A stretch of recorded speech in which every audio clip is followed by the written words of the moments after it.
Tayo po'y magpapatuloy sa ating pong tinatalakay na panayam about the Spirit-filled Christian.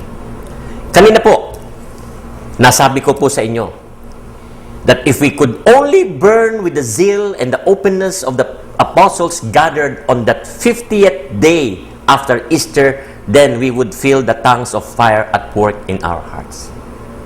Anong ibig sabihin nun? Yung init, yung passion ng ating pananampalataya. Kung nasa puso natin ang init ng Espiritu Santo, then we would see the whole world burning with fire from the Holy Spirit. Let us set the world on fire with the love of God. Set the whole church on fire with your openness to the Holy Spirit, so that people will no longer see just you, but the fire of God's love burning within you. Now, ano magagawa ng Espiritu Santo sa atin? Tulad nga ng sabi ko kanina, nasa atin ang Espiritu Santo nung binyagan tayo. So dapat, we are already a Spirit-filled Christian. Nagkaroon ng openness ito nung dumating ang renewal movement sa ating simbahan, the Catholic Church. Nagkaroon ng renewal sa simbahan. Marami nag-commit, naglingkod sa simbahan. Now, the Spirit-filled Christian, my dear friends, una, will be devoted. Will be devoted. Paano tayo magiging devoted bilang isang Spirit-filled na Katoliko? Madalas hindi nangyayari ito sapagkat nalulungkot ako sa sasabihin ko. Marami sa ating Katoliko hindi Spirit-filled. Pero isang Spirit-filled na Kristiyano will be devoted. Una saan? Sa pag-aaral ng salita ng Diyos. Diyan tayo kulang. And I tell you, sabi sa Hosea 4:6, my people perish because of lack of knowledge. Because of lack of knowledge.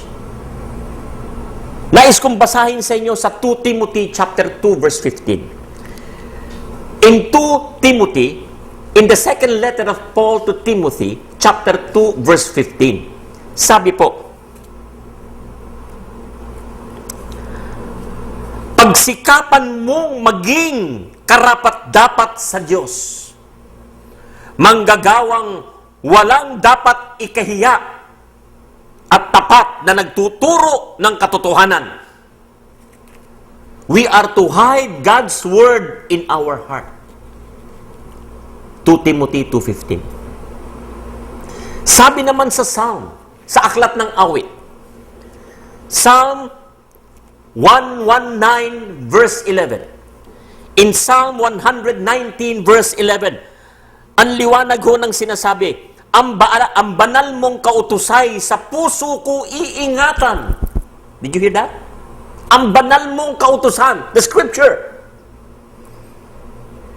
ay sa puso ko'y iingatan upang hindi magkasala laban sa iyo kailanman.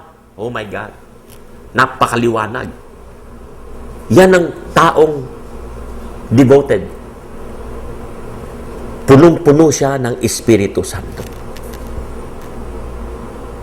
Psalm 119 verse 9. Paano ba iingatan maging wagas yang buhay?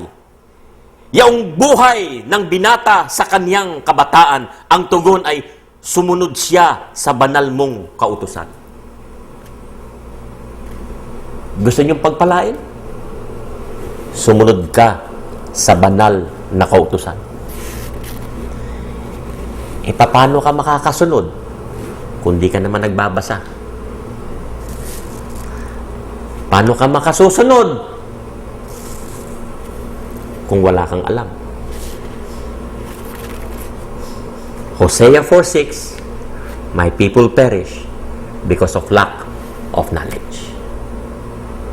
Bukol ho tayo dyan. Kailangan tayo mag-aral. para maunawaan natin. Gusto niyo guminhawa at magtagumpay. Lahat naman gustong guminhawa. Gusto magtagumpay. Kung may katabi ka ngayon sa inyong tahanan, tanungin mo, gusto mong guminhawa? Gusto mong magtagumpay? Pakinggan niyo sinasabi sa Joshua. Joshua, chapter 1, verse 8. Joshua, chapter 1, verse 8. Pakinggan niyo. Huwag mong kaliligtaan basahin. Huwag mo raw kalilimutan basahin. Ang aklat na iyon. Ito yun. Huwag mo raw kalilimutan basahin ito. Huwag mong kaliligtaan basahin ang aklat na iyon. Dili-dilihin mo iyon araw-gabi. Malalim na Tagalog. Ibig sabihin ng dili-dilihin. Ponder.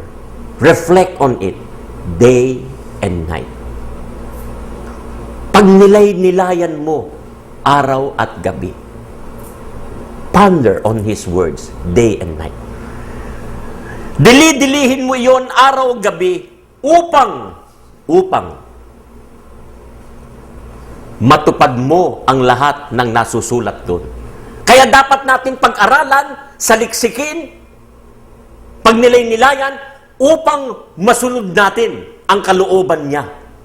Upang matupad natin ang lahat ng nasusulat doon. Ano pangako? Ito pangako. Sa gayon, giginhawa ka at magtatagumpay. Is it not wonderful? Naghahanap ka ng kaginhawahan? Naghahanap ka ng tagumpay? Pagdili-dilihin mo. Pag-aralan mo. Isa puso mo upang matupad mo ang kanyang salita. Hallelujah. Napakaganda ng salita ng Diyos. The Spirit-filled Christian will be devoted not only by studying but by surrender. Romans 12:1-2. Our bodies belong to God. Therefore, our bodies should bring honor and glory unto God. Excuse me.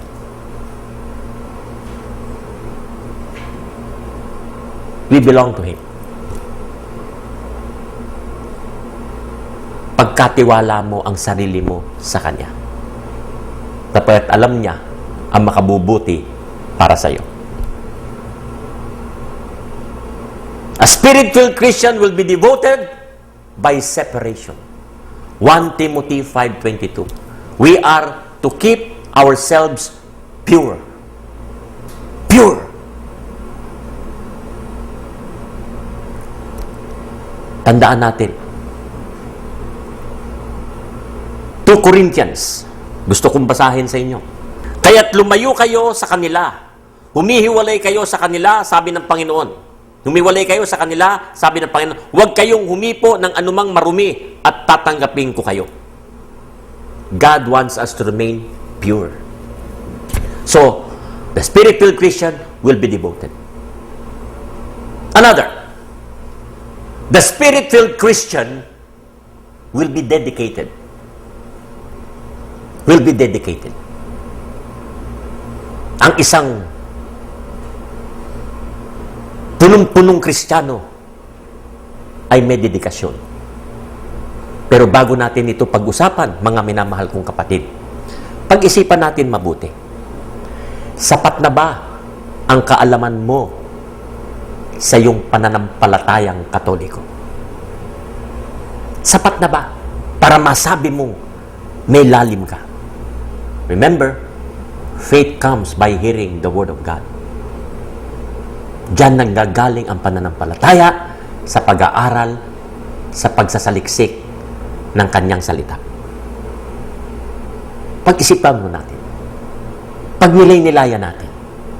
May sapat na ba tayong kaalaman para magkaroon tayo ng debosyon sa Panginoon? Ako po ay magbabalik at tatalakayin ko sa inyo ang susunod. The Spirit-filled Christian will be dedicated.